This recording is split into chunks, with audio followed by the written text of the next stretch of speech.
యూకేకి వెళ్ళింది కదా మేఘన, యూకేలో కూడా వాళ్ళు గుమ్మడికాయని జస్ట్ ఉడకబెట్టుకొని పైన పెప్పర్ సాల్ట్ చల్లుకొని తినేస్తారంట. అలా చూద్దాం మనం కూడా అలా ట్రై చేసి చూద్దామని రమణాకు కూడా పెట్టానమాట.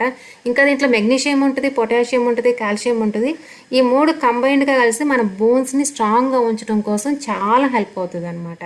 అందుకని ఈసారి ఎప్పుడైనా మార్కెట్కి వెళ్ళినా, సూపర్ మార్కెట్కి వెళ్ళినా, సంతలకు వెళ్ళినా గుమ్మడికాయ ఏముందిలే గుమ్మడికాయ అన్నట్టు కాకుండా తెచ్చుకోండి. ఈ పచ్చి చిన్న చిన్న కాయలు కూడా వస్తున్నాయి కాబట్టి మనకి ఒక్కసారికి 2 సార్లకి చాలా యూజ్ అవుతుంది అనమాట.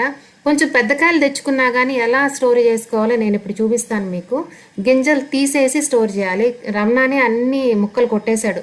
గుమ్మడికాయ కొయ్యడం చాలా గట్టిగా ఉంటుందండి, చాలా స్ట్రాంగ్ ఉంటుంది. ఉడకడం చాలా సులభం, ఆవిరికే ఉడికిపోద్ది అనమాట. ఊరికే అట్లా పెట్టగానే 2 నిమిషాలకే ఉడికిపోద్ది. ఏ కూరలో వేసినా కానీ బాగుంటుందండి. ముక్కలను ఒకేసారి కొట్టిచ్చేస్తున్నాను, ఎందుకంటే అవసరమైనప్పుడు రమణ ఉండడు, గట్టిగా ఉంటాయి కదా, ఎందుకులే కొట్టేసాడు పెట్టేస్తే బాగుంటుంది కదా, ఎప్పటికప్పుడు